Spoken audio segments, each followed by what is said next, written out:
السلام علیکم ورحمۃ اللہ وبرکاتہ۔ جب کوئی چیز گم ہو جائے یا چوری ہو جائے تو سب سے پہلے اپنے اعمال پر نظر ڈالیے۔ اگر اس میں کوئی کوتاہی نظر آئے تو فوراً اس کو دور کرنے کی فکر کریں اور کثرت سے استغفار کریں۔ پھر ہر نماز کے بعد انتہائی عاجزی اور انکساری کے ساتھ اس دعا کو 25 مرتبہ پڑھیں۔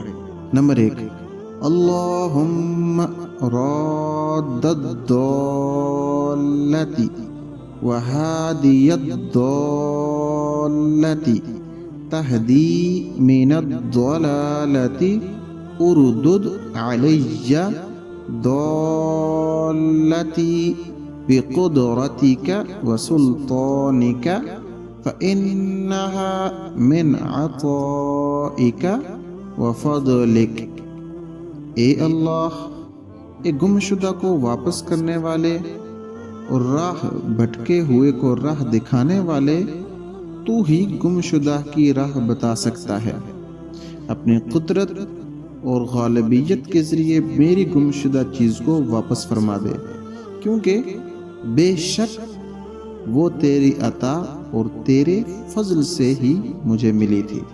نمبر 2، انا للہ وانا الیہ راجعون اللہم عندک احتسب مصیبتی فاجرنی فیہا وابدلنی منہا خیرا۔ ہم اللہ ہی کے لیے ہیں اور بے شک ہم اسی کی طرف لوٹنے والے ہیں۔ اے اللہ، میں اپنی مصیبت میں آپ سے ثواب کی امید رکھتا ہوں، مجھے میری مصیبت میں ثواب عطا فرما اور اس کے عوض اس سے بہتر عطا فرما۔ یہ دعا بہت ہی مجرب ہے، خصوصاً کوئی چیز گم ہو جائے یا کوئی نعمت زائل ہو جائے، اس وقت بھی یہ دعا پڑھنی چاہیے۔ اسی طرح گھر میں کوئی چیز ٹوٹ جائے یا کوئی بھی جانی و مالی نقصان ہو تو اس وقت اس دعا کو اہتمام سے مانگیں اور اس کے معنی پر غور کرتے ہوئے یہ دعا مانگی گئی تو انشاءاللہ تعالی دل کو تسلی بھی ہو جائے گی اور اس چیز کا بہتر بدل بھی مل جائے گا۔ حضرت ام سلمہ رضی اللہ تعالی عنہما فرماتی ہیں کہ میں نے رسول اللہ صلی اللہ علیہ وسلم کو فرماتے ہوئے سنا، جس بندے کو کوئی تکلیف پہنچے پھر یہ دعا پڑھے تو اللہ تبارک و تعالی اسے مصیبت پر اجر عطا کرتے ہیں اور اس سے بہتر بدل عنایت فرماتے ہیں۔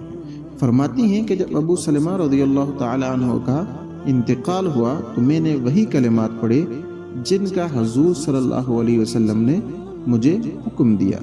اللہ تعالیٰ نے ان حضرت ابو سلمہ رضی اللہ تعالی عنہ سے بہتر شوہر رسول اللہ صلی اللہ علیہ وسلم مجھے عطا فرمائے۔